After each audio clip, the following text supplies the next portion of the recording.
ఇక టీఆర్ఎస్ పార్టీకి సంబంధించి కాసాని జ్ఞానేశ్వరం, కడియం కావ్య, గాలి అనిలు, బాజిరెడ్డి గోవర్ధన్ 4 అభ్యర్థుల మార్పే జరిగింది.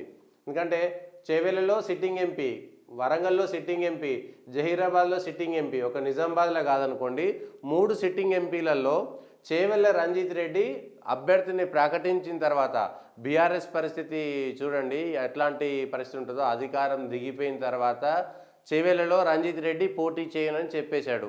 ఆయన కాంగ్రెస్ బీజేపీ వైపు తిరిగేటువంటి ప్రయత్నం చేస్తున్నాడు. ఇప్పటికి కూడా కాంగ్రెస్ అభ్యర్థులు ఖరారు కాలేదు కాబట్టి ఇంకా ఆశ పెట్టుకుని ఉన్నాడు.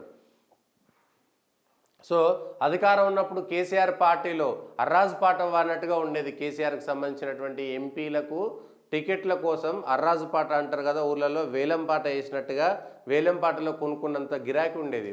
ఇవాళ మళ్ళా పోనీ ఉల్టా డబ్బులు ఇస్తాం దయచేసి పోటీ చేయండి అంటే పోటీ చేయలేనటువంటి పరిస్థితి. మరి కడియం కావ్యకి ఇచ్చారు. కడియం సేరి ఆల్రెడీ ఎమ్మెల్యే, వాళ్ళ బిడ్డకి ఎంపీ టికెట్ ఇచ్చారు. మరి ఇప్పుడున్నటువంటి సిట్టింగ్ ఎంపీ దయాకరు అర్హతగాడ 2 సార్లు ఎమ్మెల్యేగా ఎంపీగా గెలిచినటువంటి వ్యక్తికి ఎందుకు మళ్ళీ తిరిగి ఇవ్వట్లేదు?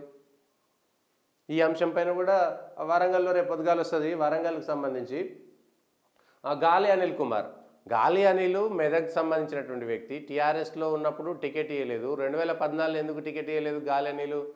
టీఆర్ఎస్ పార్టీ పుట్టుక నుంచి హరీష్ రావు లాంటి వాళ్ళను, లేదంటే మీ టీఆర్ఎస్ పార్టీని వెనక నుంచి నడిపిస్తున్నటువంటి వ్యక్తి, ఆర్థికంగా పార్టీకి కావాల్సినటువంటి అన్నీ ఇచ్చినటువంటి వ్యక్తి గాలి అనిల్. ఆయన తీసుకుపోయి జహీరాబాద్లో వేసి ఆయనకు అన్యాయం చేసినట్టు కదా. గాలి అనిల్ కుమార్కు టికెట్ ఇచ్చి జహీరాబాద్లో గాలి అనిల్కి అన్యాయం చేసేది తప్ప ఇంకొకటి కాదు.